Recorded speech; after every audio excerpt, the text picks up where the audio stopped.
السلام عليكم جميعا، اخباركم ايه؟ يا رب تكونوا بخير. في فيديو النهارده باذن الله هنشرح حاجه يمكن اتطلبت مني كتير في الكومنتات وعلى ديسكورد، وهي اننا نعمل ترانزيشن او ستينجر باستخدام اللوجو بتاعنا. واللي ما عندوش فكره يعني ايه ستينجر، فببساطه هو الحاجه اللي بتعدي في النص كده ما بين المشاهد بحيث انها تغطي على الشاشه كلها، وبعد كده لما تيجي تفتح تلاقيها نقلتك لمشهد تاني مختلف. وده مش بس بيستخدم في الفيديوهات، ده كمان بيستخدم في اللايف ستريمز. وباذن الله في واحد من الفيديوهات اللي جايه هنشرح ازاي نستخدم الستينجر ده على او بي اس بحيث انه يظهر معانا لما ننقل من مشهد للتاني. وبس يلا بينا نبدا. وبالمناسبه انا بصور الفيديو ده للمره التانية عشان للاسف كان حصل مشكله في النتيجه النهائيه كده، فكان اسهل بكتير ان انا اعيد الشرح من الاول عن ان ارجع واقول المشكله فين بالظبط وكده يعني. فما ينفعش تبقى دي المره التانية اللي بصور فيها الفيديو وانت لسه ما عملتش لايك يعني. فلو حابب المحتوى اللي بننزله على القناه ممكن تنزل تدعمنا باللايك والكومنت الجميل بتاعك، ويلا بينا نبدا. اول حاجه هنبدا نعمل نيو كومبوزيشن وهنسميه مثلا المين كومب زي ما بنعمل كل مره. وانا كالعاده بخليه 1920 في 1080 والفريم ريت بخليه على 60. وزي ما بنقول كل مره لو جهازك ما بيستحملش الريزولوشن ده ممكن تخليه 1280 في 720 وتخلي الفريم ريت على 30 مثلا. واخر حاجه هنغير الديوريشن او المده بتاعه الكومبوزيشن، واعتقد ان 3 ثواني كفايه قوي. بعد كده اوكي جميل. طلع معانا الكومبوزيشن، وهو عاده ما بيظهرش معاك الخلفيه الشفافه دي مره واحده، فتضغط هنا هتظهر معاك الخلفيه السوداء. بعد كده هنبدا نعمل الستينجر بتاعنا. فهنبدا نجيب الشيب تول، ولو مش ظاهر معاك المربع بتفضل ضاغط عليها شويه بالماوس هتظهر معاك باقي الاشكال، فهتختار المستطيل او الريكتانجل اللي فوق وهتبدا تسحب من اول الشكل لحد اخره بالمنظر ده كده بحيث بس يغطي معانا المشهد كله. وهنغير الفل بتاعه نخليه على اللون الابيض، واحنا محددينه كده هنضغط على كنترول الت هوم بحيث الانكر بوينت تبقى في النص بالظبط. وبعد كده هنبدا نفتح الاعدادات بتاعته ونخش على الريكتانجل والترانسفورم ونيجي عند السكو او السكيو او لحظه واحده skew, ايوه بالظبط. ولما نسحبه هنلاقي الشكل بيميل معانا بالمنظر ده. انا هخليه مثلا على 20. تمام، اعتقد 20 كويس. تمام. محتاجين بس نزود السكيل شويه، يعني خلينا مثلا عند السكيل هنا اهو. نفس السكيل ده ما تنزلش عند الترانسفورم اللي تحت خالص، ملناش علاقه بيها ومالكش دعوه بالترانسفورم اللي تحت دي خالص. دلوقتي احنا بنتعامل مع ترانسفورم بتاعه الريكتانجل. هنشيل بس علامه اللينك اللي هنا دي بحيث نقدر نتحكم بالطول والعرض بشكل منفصل، وهنبدا نزود العرض بالمنظر ده لحد ما يغطي المشهد كله.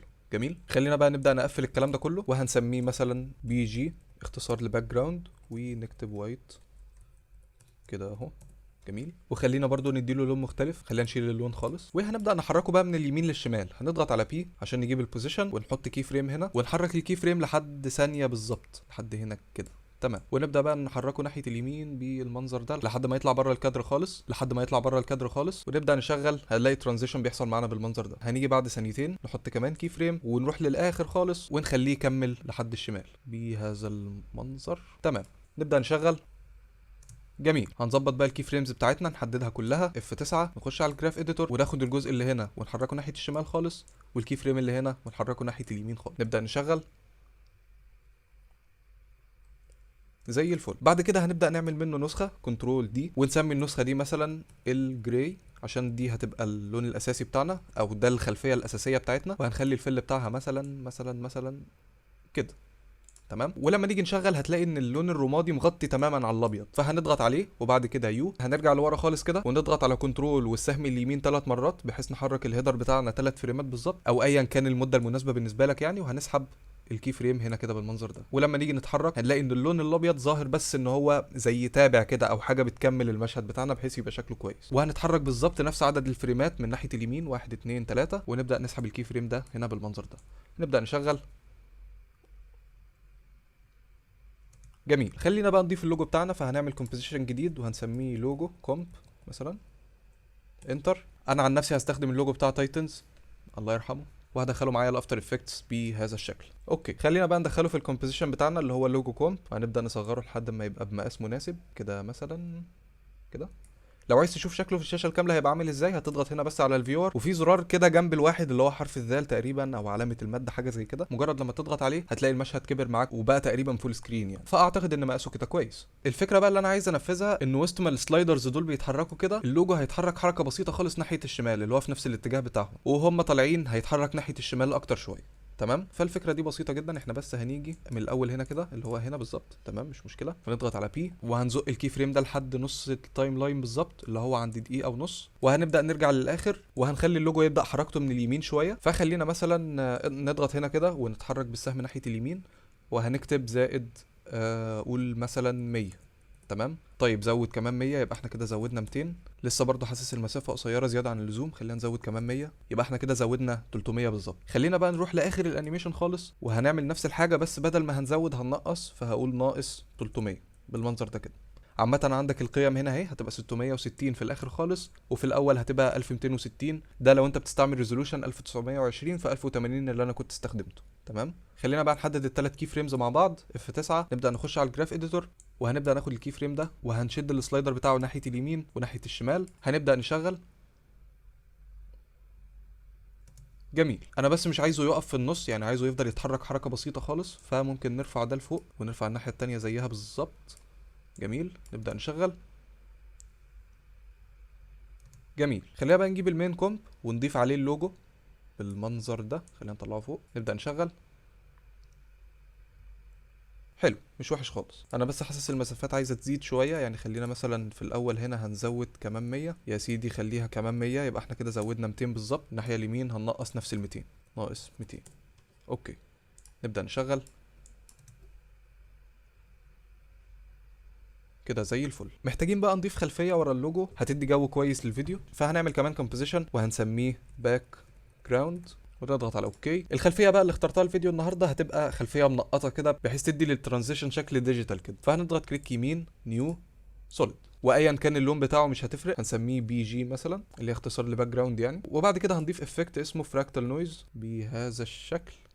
جميل. وهنزود الكونتراست حبتين، يعني نقول مثلا 630. اوكي معقول. ونبدا نقلل البرايتنس، يعني مثلا اوكي -100 كويس. والكومبلكسيتي هنخليها على 3. جميل. الفكره بقى ان احنا عايزين الخلفيه تتحرك بالمنظر ده، فممكن ببساطه تحط كي فريم هنا وتروح لاخر الكومبوزيشن خالص، ونيجي هنا بس نضغط يو عشان يظهر معانا الافكت، ونزودها مثلا قول 360 ونبدا نشغل، هنلاقيها بتتحرك معانا بالمنظر ده. بس في حاجه عمليه اكتر، وهي اننا نستخدم اكسبريشن صغير كده اسمه تايم. فهنضغط على الستوب واتش عادي بس واحنا ضاغطين على الت في الكيبورد، هيطلع معانا الاكسبريشن بالشكل ده. فهنبدا نمسح كل اللي مكتوب وهنكتب تايم مسطره، نحط علامه النجمه اللي هي شيفت ورقم 8 ونكتب مثلا 120. الاكسبريشن ده فكرته ببساطه انه بيضرب التايم اللي هو الزمن اللي ظاهر هنا في رقم معين احنا اللي بنديهوله، وبيحط الناتج في الاخر في الايفولوشن هنا، يعني من الاخر بيتحرك بسرعه 120 درجه في الثانيه الواحده. جميل. والرقم ده طبعا كل ما زودته كل ما كان الانيميشن اسرع. فنبدا نشغل.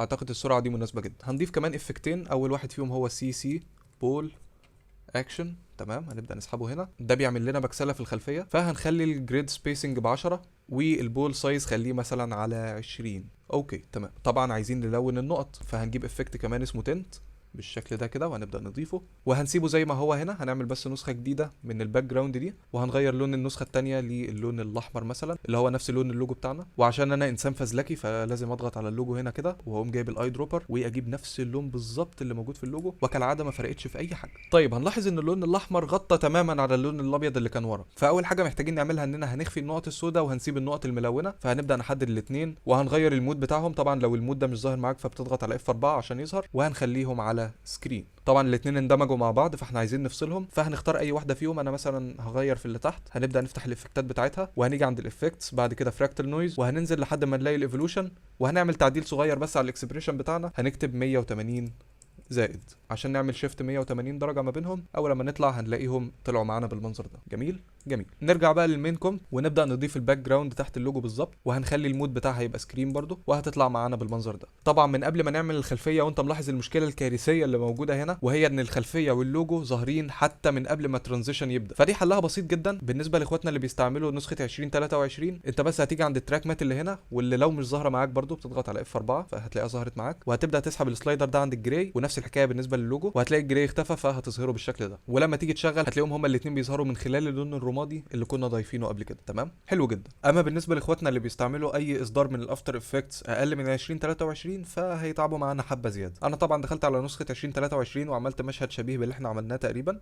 طبعا التشابه واضح جدا. فالفكره كلها ان احنا هناخد نسخه من اللون الرمادي كنترول دي وهنحطها فوق الباك جراوند، وناخد كمان نسخه ونحطها فوق اللوجو. وبعد كده هاجي عند اللوجو هخش على التراك مات اللي هنا. طبعا لو مش ظاهره كالعاده بنضغط على F4 وبنخليها الفا مات، ونفس الحكايه هنعملها مع الباك جراوند، وهتلاقي ان هما الاثنين بقوا بيظهروا من خلال اللايرز اللي فوقهم بالظبط اللي هي اللاير بتاعه الجراي، ولما نيجي نشغل هنلاقيهم بيظهروا ويختفوا معاه. تمام. جميل جدا. نرجع تاني لنسخه 2023 وهنضغط هنا عشان نتاكد ان الخلفيه الشفافه موجوده ومفيش اي مثلا سوليد انا حاطه بالغلط فوق او حاجه زي كده مغطي عليها عشان هنصدره كفيديو شفاف دلوقتي. بس في تفصيله زياده كده ممكن نضيفها هتدي الفيديو واقعيه زياده شويه. ممكن نضغط هنا كده ونبدا نفعل الموشن بلور عند كل اللايرز، وهنبدا نخش جوه الكومبوزيشن بتاع اللوجو، وخلينا نحط له هو كمان الموشن بلور. والخلفيه يعني ممكن نزود انيميشن كمان للخلفيه سريع كده، بس بدل ما ندخل على البوزيشن ونقعد نغير في الكي فريمز تاني، فخلينا بس نخش على اللوجو، ناخد الكي فريمز بتاعته كنترول سي، ونيجي عند المين كومب وهنا كده عند الباك جراوند، ونحرك المؤشر ده للاخر كده ونضغط على كنترول في، هيعمل لنا نفس الكي فريمز بالظبط.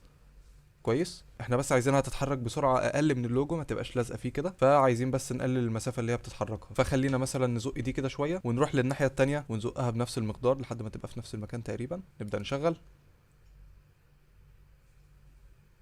حلو. هي بس عايزه تكبر شويه عشان الفراغات اللي هنا دي، فممكن نزود السكيل نخليها مثلا على 110. اعتقد كده حلو جدا. نبدا بقى نعمل اكسبورت للفيديو. هنتاكد اننا محددين المين كومب، وبعد كده هنضغط على كومبوزيشن وهنختار اد تو ريندر كيو، وهنبدا نضغط على لوسلس، وهنختار الفورمات تبقى كويك تايم، والشانلز هتبقى ار جي بي بلس الفا، وبكده الفيديو اللي هيطلع معانا خلفيته هتبقى شفافه باذن الله. وبعد كده هنضغط على اوكي. نبدا بقى نحدد المكان اللي هنحفظه فيه. انا مثلا هسيفه على الديسكتوب، هنسميه مثلا تايتنز لوجو ترانزيشن، او خليه ستينجر. اوكي. وبعد كده نضغط على ريندر، هيبدأ يرندر معانا بهذا المنظر زي الفل. نبدأ نفتحه زي الفل. زيادة تأكيد برضو عشان نتأكد ان الفيديو طالع بالخلفية الشفافة بتاعته. خلينا مثلا نفتح اي فيديو انا منتجه قبل كده على البريمير، فيديو ال5 سكريبتات مثلا، خلينا نحطه على جنب كده ونبدأ نسحب الفيديو بتاعنا. لا بس نكتم الصوت اللي هنا، والفيديو شغال بخلفيته الشفافه وزي الفل. يعني هو سبحان الله انا حطيته ما بين اتنين، واضح ان بركه ربنا بتمشي في اوقات كتير. وبس كده يا شباب نكون وصلنا لنهايه مقطعنا النهارده. اتمنى يكون عجبكم واستفدتم منه، ويا ريت لو عجبك الفيديو ما تنساش تدعمنا باللايك والكومنت الجميل بتاعك، ده اكيد لو ما كنتش عملت كده من اول الفيديو. ولو في اي فكره جديده او اي حاجه حابين نشرحها على القناه اكتبوا لي تحت في الكومنتات. وبس كده اشوفكم على خير الفيديو الجاي باذن الله. مع السلامه.